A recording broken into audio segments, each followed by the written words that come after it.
രാവിലെ 4 മണിക്ക് കൂലി കാണാൻ വേണ്ടി ഇറങ്ങി. 6 മണിയായപ്പോൾ ഷോ തുടങ്ങി. 9 മണിക്ക് ഷോ വിട്ടു. കൂലി കണ്ടു. ഒരു വഴിക്ക് ഞങ്ങളെ ഇന്നത്തെ കൂലി പോയല്ലടാ. എന്തൊരവസ്ഥയാണ് ലോകേഷ് സാർ. എന്നെ സാർ ഇപ്പടി നീങ്ക പണ്ണറതുക്ക് വേണ്ടി ഒരു മൂവി എടുത്ത് പണിട്ടീങ്കളാ.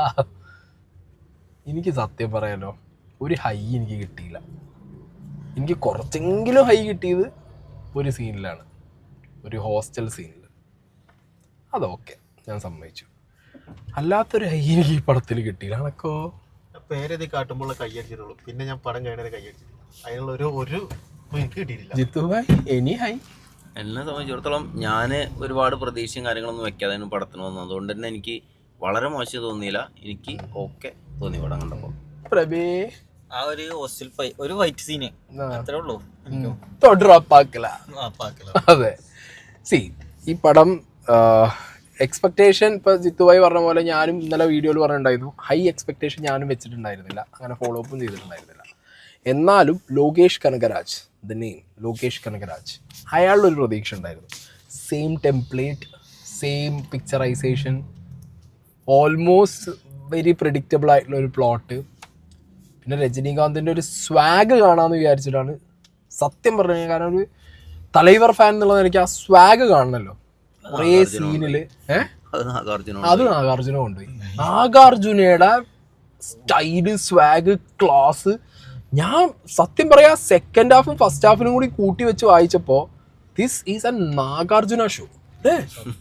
ഒരു രക്ഷയില്ല, ചെങ്ങായി കൊണ്ടുപോയി തൂക്കി അടിച്ച് അമ്മായി സാധനം. നാഗാർജുന മാൻ ക്ലാസ്. സൈമൺ ഒരു കിണ്ണ ഐറ്റമാണ്. സൈമണിന്റെ മുന്നിൽ ഈ പറഞ്ഞ ദേവിയും കൂലിയും ബാക്കി ഐറ്റം ഒന്നും വർക്കായില്ല എന്നുള്ളതാണ് സത്യം.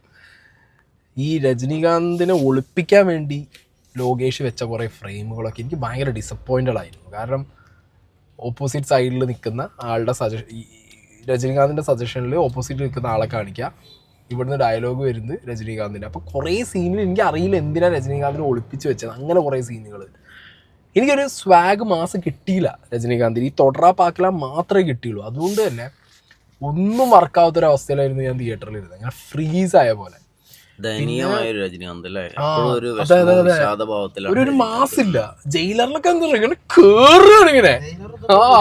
ഒരിക്കലും ഞങ്ങൾ കമ്പയർ ചെയ്യില്ല. പിന്നെ അനിരുദ്ധ് ഇങ്ങനെ കൊണ്ടുപോകും ചില സീൻ, ഇങ്ങനെ താത്തിയടിക്കും. ഇങ്ങനെ വെക്കും ഒരു സീൻ, ഇങ്ങനെ താത്തിയടിക്കും. അനിരുദ്ധ് തന്നെ അല്ലേ ഒട്ടും എന്താ പറയുക, ഒരു അനിരുദ്ധ് പാറ്റേണിലല്ല വർക്ക് ചെയ്തിട്ടുള്ളത് ഇതിനകത്ത്.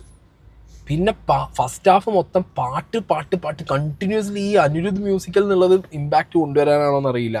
ചുമ്മാ കുറേ എണ്ണം വെച്ചു. പക്ഷെ മോണിക്ക വാസ് ഓക്കെ അല്ലേ, മോണിക്ക കൊള്ളായിരുന്നു. പക്ഷെ അതിന്റെ റെലവൻസി എന്താണ് ടൈമിൽ മോണിക്ക മാത്രം കണ്ടപ്പോ രസമായി തോന്നി. സിനിമയില് അത് എന്തിന് ഇപ്പോ എങ്ങനെയാന്നുള്ളത്. പിന്നെ ഈ സിനിമേനെ നിങ്ങൾ നോക്കിയോ, അത് കഥേനെ മൊത്തം പ്ലോട്ടും ഉണ്ടല്ലോ, ഭയങ്കര ഫാസ്റ്റില്, ഭയങ്കര ഇങ്ങനെ മിക്സ്ചർ മാതിരി വെതറിയാ പോയെ. എവിടെ തുടങ്ങി എങ്ങോട്ട് പോകണു എന്നുള്ളതിനെ കുറിച്ചൊക്കെ ഇങ്ങനെ നമുക്കറിയാം അത് അവിടെ എത്തും എന്നുള്ളത്. പക്ഷെ അത് രജനീകാന്ത് എന്ന് പറഞ്ഞ ഫാക്ടറിലേക്ക് ആദ്യം പടം വരുന്നു. സത്യരാജ് ഒരു തുടക്ക സമയത്തൊക്കെ സത്യരാജിന്റെ ഒരു ക്യാരക്ടറിന് ഒരു ഭയങ്കര ഇമ്പാക്റ്റ് ഉണ്ടെന്നുള്ള പ്രതീക്ഷിച്ചതാണ്. പക്ഷെ അതിങ്ങനെ വല്ലപ്പോഴും അവിടെ ഇവിടെയും കൊണ്ടുപോയിട്ടിട്ട് ആ ക്യാരക്ടറിന് ഒരു ഇമ്പാക്ട്, ആ ക്യാരക്ടറാണ് ശരിക്കും കഥ കൊണ്ടുപോകുന്നത്. വലിയൊരു ഇമ്പാക്ട് ഉണ്ട്. ഇവർക്കത് കൺവിൻസിങ് ആക്കാൻ പറ്റിയില്ല. ആക്കാൻ പറ്റാത്തതിന്റെ പ്രശ്നമാണെന്ന് എനിക്ക് തോന്നുന്നു. അതെ, ആ സത്യരാജിന്റെ ക്യാരക്ടറിനെ ഇങ്ങോട്ട് കൺവിൻസ് ചെയ്യാൻ പറ്റിയില്ല. അത് കൺവിൻസ് ചെയ്യാൻ പറ്റാത്തതിന് ഒരു ഫെയിലിയർ ആണ്. എനിക്ക് നമ്മള് വീടുകളിലൊക്കെ ദൈവത്തിന്റെ ഫോട്ടോ തൂക്കുമല്ലോ, എനിക്ക് അങ്ങനെ തോന്നിയത് മൂപ്പരൊരു ക്യാരക്ടർ അങ്ങനെ എന്തോ ഒരു സംഭവം ഉണ്ട്. പക്ഷെ എന്താണെന്നില്ല, ഒരു സംഭവം അങ്ങനെ അവിടെ ഉണ്ട്. അതേപോലെ ഇതിനകത്ത് സൗബിൻ ഞാൻ ആദ്യം തുടക്കം തമിഴ് പറയുമ്പോൾ ഞാൻ പ്രതീക്ഷിച്ചത് അയ്യോ ഇതെന്താ ഇങ്ങനെ, ഇതിലും നല്ലൊരു ഡബ് കഴിക്കായിരുന്നു എന്നാണ്. പക്ഷേ പടം തുടങ്ങിയൊരു 40 മിനിറ്റ് കഴിഞ്ഞപ്പോഴാണ് സൗബിൻ്റെ ക്യാരക്ടറിൽ ഒരു മലയാളം സ്ലാങ് ടച്ച് കയറി വന്നത്. പിന്നെ സെക്കൻഡ് ഹാഫിലാണ് ആ ക്യാരക്ടറിൻ്റെ മലയാളം കോറ് ബിൽഡായത്. അപ്പോഴാണ് സത്യത്തിൽ നമുക്ക് മനസ്സിലായത് ഓക്കെ കുഴപ്പമില്ല. പക്ഷേ സ്റ്റിൽ ഞാൻ പറയാലോ, I expected lot from Soubin's performance. എനിക്ക് ഭയങ്കര ലോ ആയിട്ടാണ് തോന്നിയത്. ഒട്ടും ഒരു കൊടൂര വില്ലൻ്റെ ഇമ്പാക്റ്റിൽ വന്നില്ല. കമ്പാരിങ് ടു മലയാളത്തിൽ നിന്ന് പോയിട്ട് വില്ലനിസം കാണിച്ച് ഇങ്ങനെ കൊടൂര വില്ലന്മാർ മണിച്ചാട്ടം മുതലല്ലേ ഒരുപാട് പേരുണ്ട്. നമുക്കിപ്പോൾ അടുത്ത് വെങ്കി വരെ വേറെ ലാംഗ്വേജ് കയറി കത്തി വില്ലനായിട്ട്. ഇവിടെ എനിക്ക് ഒരു ഇമ്പാക്റ്റും ഉണ്ടാക്കാൻ പറ്റാത്തൊരു ക്യാരക്ടർ വില്ലൻ അഭിനയിച്ച് തീർത്ത പോലെ സൗബിൻ്റെ തോന്നി എനിക്ക്. എനിക്ക് ആ കാര്യത്തിൽ ഒരു കാര്യം പറയാനുള്ളത്, എനിക്ക് സൗബിന്റെ പെർഫോമൻസ് സത്യം പറഞ്ഞാൽ ഇഷ്ടപ്പെട്ടു. എന്റെ കാരണം എന്താ ബാക്കിയുള്ളവരൊക്കെ ലോ ആയതുകൊണ്ട് മാത്രല്ല സൗബിന്റെ ഒരു പ്രത്യേക ബാക്കി വില്ലന്മാരെ മാരിയല്ല ഇതില്. സൗബിന് ഇതിലൊരു പാർട്ട്ണറും പരിപാടികളൊക്കെ ഉണ്ട്. അപ്പൊ അതിന്റെ ഒരു പാസം കാരണം ഇതിന് മുന്നത്തെ വിനായകൻ പോയി അത്രയും ടോപ്പാക്കി വെച്ചതുകൊണ്ടാവും. എനിക്ക് സീരിയസ്ലി ആ ക്യാരക്ടറിന് വരേണ്ട ഒരു മാസ് അപ്പീല്, ആ ക്യാരക്ടറിന് വരേണ്ട ഒരു തരം ഇമ്പാക്ട് ഉണ്ട് അപ്പുറത്തെ ഓപ്പോസിറ്റ് ആളുടെ മുകളിൽ. ഇത് രജനീകാന്തിന് തീരെ വല്ലാത്ത പോലെ പല വില്ലനും ഒരു ഫാമിലിയും സംഭവങ്ങളൊക്കെ കൊടുത്തിട്ടുണ്ട്. അതിന്റേതായ ഒരു പാസം ആ വില്ലന് നിഴലിച്ച് കാണുന്നുണ്ട്. അതുകൊണ്ടാണ് ആ വില്ലൻ അങ്ങനെ എനിക്ക് തോന്നിയത്. വില്ലന്റെ പാസൊക്കെ വന്നത് സെക്കൻഡ് ഹാഫിന്റെ ഏകദേശം ഒരു ക്വാർട്ടർ പോർഷൻ എത്തിയപ്പോഴാണ് വില്ലന്റെ ഈ പറഞ്ഞ പാസം എലമെന്റ് വരുന്നത്. അതുവരെ ആ വില്ലൻ വെറും എന്താ പറയുക നനഞ്ഞ വടക്കം പോലെയാണ് എനിക്ക് പേഴ്സണലി സൗബിന്റെ സാധനം. പിന്നെ അടി വാങ്ങാനായിട്ട് ബാബുരാജ് എല്ലാ തമിഴ് സിനിമയിലും കയറി പോകുന്നുണ്ട്. ഒന്നുമില്ല, അടി വാങ്ങാനും വെട്ട് കിട്ടാനും പോയി പോയതാണോ? അതെ, അങ്ങനെ പോയിട്ടുണ്ട്. അമീർ ഖാന്റെ കയ്യോണ്ട്. അമീർ ഖാനൊക്കെ സത്യം പറഞ്ഞ ലോകേഷ് വിളിച്ച് കോമഡി ആക്കിയതാണോ അല്ലേ? വിളിച്ചിങ്ങോട്ട് കോമഡി ആക്കി വിട്ടില്ല. ഇതിന് വാങ്ങണ കൊടുക്കണ്ട, ഇതിന് തരില്ല, ഇതിന് കൊടുക്കേണ്ട ആവശ്യമില്ല. ആ അവസ്ഥയാണ്. അതെ, അമീർ ഖാനൊക്കെ ഇനി അമീർ ഖാൻ വരണോന്നായിരുന്നു ഞാൻ പടം കണ്ടിരുന്നപ്പോ ആലോചിച്ചത്. ഇനി അയാളെയും കൂടി സഹിക്കണം. കാരണം എന്താ ഉപേന്ദ്ര, ഞാൻ അങ്ങനെ ആലോചിക്കുക, ഉപേന്ദ്ര കപ്സ ഓക്കെ, അല്ലാത്ത അയാളെ കുറെ സിനിമകൾ നല്ലതാണ്, നല്ല പൊട്ടൻഷ്യൽ ഉള്ള നടനാണ്.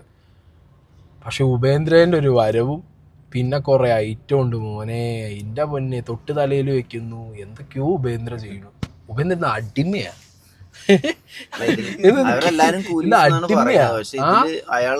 അയാള് ഇയാളെ കൂലി. അതെ അതെ, പക്ഷെ ഇല്ല പോലെ ആ സാധനം എന്താ പറയുക, ജയിലറിന്റെ പക്ഷെ എന്താ അറിയോ, ലാലേട്ടനും മറ്റവർക്ക് ഒരു പവർ ഉണ്ടായിരുന്നു, അവർക്ക് സെൽഫ് സാധനം ഉണ്ട്. പെട്ടെന്നില്ല. പിന്നെ എന്താ പറയുക, ഉപേന്ദ്രക്ക് അനിരുദ്ധ ഇട്ട് വെച്ച ആ ഒരു BGM ഒക്കെ ഉണ്ടല്ലോ, ശോകം സത്യം, ലോക്കൽ സാധനം ഇട്ട അടിച്ച് കയറ്റി വിട്ട്. പിന്നെ ഇതിനിടയിൽ പാസമുണ്ടോന്ന് ചോദിച്ചു കഴിഞ്ഞാൽ പാസമുണ്ട്. പാസത്തിന്റെ എലമെന്റിലേക്ക് കൊണ്ടുവരുന്നത് സത്യരാജിന്റെ ഫാമിലി, ഈ പറഞ്ഞ കൂലി, രജനീകാന്തിന്റെ ക്യാരക്ടർ എങ്ങനെ കാണാം, ഇതാണ് ഇതിന്റെ കോറ്. പിന്നെ അതിനിടയിൽ ഉണ്ടല്ലോ ലേഡീസ് എന്ന് പറഞ്ഞാൽ പാസത്തിന്റെ ആൾക്കാരാണ് ആ രീതിയിൽ അതിൽ കാണിച്ചിട്ടുള്ളത്. ആ ലേഡിക്ക് ഒരു പവർ ഈ സിനിമയിൽ കൊടുത്തിട്ടില്ല. പക്ഷെ Shruti Haasan handled it well. 36 എല്ലാ സിനിമയിലും നമ്മളിങ്ങനെ നോക്കും, അയ്യോ ശ്രുതി ഹാസൻ. പക്ഷെ മൂപ്പത്തിയാര് പക്കയായിരുന്നു കേട്ടോ, മീറ്റർ കറക്റ്റ് ആയിരുന്നു, വെറുപ്പിച്ചിട്ടില്ല എന്നുള്ളൊരു കാര്യം പറയുന്നുണ്ട്. അതിനും വേണ്ടി ഒരു പോലീസ് ഓഫീസർ, അല്ല നല്ലൊരു കരയാനുള്ള സീൻ ഉണ്ടായിരുന്നല്ലോ. അല്ല, മറ്റേ രജനീകാന്തിന്റെ ഓപ്പോസിറ്റ് നിന്നിട്ട് ആ പൈസ വാങ്ങുമ്പോൾ ഒരു സീൻ, നല്ല കരയാനുള്ള ഒരു സീനൊക്കെ ഉണ്ട്. അവിടെയൊക്കെ അവർ ഹാൻഡിൽ ചെയ്തു, പക്കയായിട്ട് ഹാൻഡിൽ ചെയ്തു. അതിനും വേണ്ടി സെക്കൻഡ് ഹാഫിൽ വേറൊരു ലേഡി ഉണ്ട് ഇതിൽ, അത് നിങ്ങൾ തിയേറ്ററിൽ കണ്ടാൽ മതി ആ ലേഡി ആരാന്നുള്ളത്. അയ്യോ എജാതി വെറുപ്പിക്കല്, എനിക്കിങ്ങോട്ട് മതിയായി അത് കണ്ടോട് കൂടിയിട്ട്. അങ്ങനെ പടം അങ്ങോട്ട് തീർന്നു, ഇന്നത്തെ കൂലിയും പോയി, ഒരവസ്ഥയായി. ഇനിയിപ്പോ ലോകേഷിന്റെ സിനിമയ്ക്ക് എക്സ്പെക്ടേഷൻ വെക്കുന്ന രസം കുറയും അല്ലേ? നാക്കാണ്. പിന്നെ നിങ്ങള് മറ്റേ യൂണിവേഴ്സ്, ആ യൂണിവേഴ്സ് ഒന്നും പ്രതീക്ഷിക്കണ്ട. ഇതിൽ തന്നെ ഒന്നും ഇല്ലാത്തോണ്ട് യൂണിവേഴ്സിക്കില്ല, ഇതിൽ തന്നെ യൂണിവേഴ്സിക്ക് ഒന്നും പോവാനില്ല. യൂണിവേഴ്സൊക്കെ അവിടെ കഥ മുതമാണ്. ഓക്കെ, പിന്നെ പടം കഴിഞ്ഞ് ഞാൻ കുറെ നേരം നിന്നു, ഇനി യൂണിവേഴ്സ് എങ്ങാനും കണക്ട് ആവും വെച്ചിട്ട് ഇന്നോടെ കാക്ക അറിയും പോയിക്കോളാൻ പറഞ്ഞു. വളരെ കറക്റ്റാണ്. അതായത് ഹാഫ് ടൈമിൽ നമ്മൾ സീറ്റിൽ ഇരിക്കൂലെന്ന് പറഞ്ഞു, ഇന്റർവെല്ലിന്റെ ടൈമിൽ വളരെ ഓടും. അതായത് ഒരു രജനി ഫാൻഡിനെ സാറ്റിസ്ഫൈ ചെയ്യാനുള്ള ഒരു എലമെന്റ് പോലും പടത്തിലില്ല. ആകെ ഉണ്ടെങ്കിൽ ഉള്ളത് ഏതാ അറിയോ, ഫ്രണ്ടിൽ കാണിക്കുന്ന ടൈറ്റിൽ കാർഡ്, പുതിയ ടൈറ്റിൽ കാർഡ് അതുണ്ടല്ലേ, ആ സാധനം തിയേറ്ററിൽ നിന്ന് എടുത്ത് സ്റ്റോറി ഇടണോ, ഓനെ പിടിച്ചോണ്ട് പോലീസ്, തിയേറ്ററിൽ നിന്ന് വീഡിയോ അപ്പൊ ഓനെ പിടിച്ചാൽ മതി. സി, ഇത്രയും ഞങ്ങൾക്ക് പറയാനുള്ളൂ, കൂടുതലൊന്നും പറയാനില്ല. കാണേണ്ടവര് എന്താണെങ്കിലും തിയേറ്ററിൽ കയറി കാണണം. കാരണം ഇത്രയും മാസമായിട്ടുള്ളൊരു പടമല്ലേ, ഇപ്പൊ നമ്മളെ ടേസ്റ്റ് ആയിരിക്കില്ല നിങ്ങളെ ടേസ്റ്റ്. ഞാനൊരു രജനീകാന്ത് ഫാനാണ്. അതെ, അല്ല ഞാനൊരു രജനീകാന്ത് ഫാനുമാണ്. ലോകേഷിന്റെ സിനിമ ഘോരഘോരമായി വെയിറ്റ് ചെയ്ത്, ഇനി ഒന്നും വേണ്ട, ലിയോ തന്നെ ലിയോ ഒന്നും ചിലർക്ക് കണക്ട് ആയില്ല, പക്ഷെ ഞാൻ ഇപ്പോഴും റിപ്പീറ്റ് ചെയ്ത് കാണുന്ന ഒരു പടമൊക്കെയാണ് വിക്രം. അങ്ങനത്തെ കുറെ സിനിമകളുണ്ട്. അപ്പൊ ഇത് വാർ 2 കണ്ടിട്ട് വരാം. മുടിഞ്ച് ഇത് വാർ 1 ആയിട്ടുണ്ട്. ഇത് വാർ 1, വാർ 2 കാണട്ടെ. പടത്തിലൊരു മേജർ പോസിറ്റീവ് ഞാൻ ഇപ്പോൾ പറഞ്ഞുതരാം. വീഡിയോ എടുത്തുകൊണ്ടാണത് പെട്ടെന്ന് മൈൻഡിൽ നിന്ന് പോയത്. ഞാൻ ഇത്രയൊക്കെ വിഷമിച്ചിരുന്നപ്പോഴേ കണ്ടിട്ടേ ഇതിൽ AI ഉപയോഗിച്ചിട്ടുണ്ട്. അതായത് ഇവരുടെ പാസ്റ്റ് കാണിക്കാൻ ഉപയോഗിച്ച AI മാരകം കിട്ടില്ല ക്വാളിറ്റി അടിപൊളി സാധനം അല്ലേ? എനിക്ക് തോന്നുന്നു രജനീകാന്തിനെ നേരിൽ കാണിച്ചതിനേക്കാളും അടിപൊളിയായിരുന്നു AI കാണിച്ചത്. അടിപൊളി ആ AIന്റെ ക്വാളിറ്റി ഞാൻ ഇതുവരെ നമ്മളെ ഈ സൗത്ത് സിനിമയിൽ കണ്ട AI ദ ബെസ്റ്റാണ്. ആ AI ഒരു രക്ഷയില്ല. കാരണം അതൊരു അല്ലേ അതൊരു കിണ്ണായിട്ട് അത് ഈ പടം ത്രൂ ഔട്ട് അങ്ങനെ എടുത്തിരുന്നെങ്കിൽ ഉണ്ടല്ലോ ഈ സത്യം ലോകേഷ് ഈ സിനിമ കൂലി എന്ന് പറഞ്ഞിട്ട് AI വെച്ചിട്ട് പഴയ സാധനം എടുത്തിരുന്നെങ്കിൽ 100 അല്ല 1000 അല്ല 500 കോടി വരെ അടിക്കും. ശരിക്കും നമുക്ക് 1000 കോടി വരെ അടിക്കും. ഇത് AI ആണ് ചെയ്തിട്ടുള്ളത്. പക്ഷെ നമ്മളെ മനസ്സുകൊണ്ട് ഉൾക്കൊള്ളാൻ പറ്റില്ല. അത്രയും ഭയങ്കര പ്യൂറായിട്ട് ഇതായിട്ടാണ് ചെയ്തിട്ടുള്ളത്. പെർഫെക്റ്റ് ടെക്നോളജി നന്നായിട്ട് ഉപയോഗിച്ചു. നല്ല സാധനം അല്ലേ കിണ്ണൻ AI ഉപയോഗിച്ചിട്ടുണ്ട്. ആ സാധനം ഇങ്ങനെ ലോകേഷ് ഈ സിനിമ ഇറക്കിയെന്നുണ്ടെങ്കിൽ സൂപ്പർ ഹിറ്റ് ആയി അല്ലേ? എന്താ പറയുക AI നമ്മളെ ഇയാളെയും കൂടെ അതിൽ AI കണ്ടിട്ടുണ്ടെങ്കിൽ അടിപൊളിയായിരുന്നു. അതിനുള്ളൊരു ചാൻസ് ഇല്ലല്ലോ. നമ്മളെ അടുത്തൊരു ക്യാരക്ടർ കൂടെ ഉണ്ടായിരുന്നില്ല, ചിരഞ്ജീവി ഇല്ലാത്ത നമ്മളെ മറ്റാള് എന്താന്ന് ആളെ പേര് നാഗാർജുന എന്തിനാ AI കാണണേ? അല്ലെങ്കിൽ അയാൾ സൂപ്പറാണ് കണ്ടിട്ടുണ്ടെങ്കിൽ ചിലപ്പോ പൊള്ളിച്ചടിക്കുന്നു. അപ്പൊ ഓക്കെ ഭക്ഷണം കഴിക്കട്ടെ.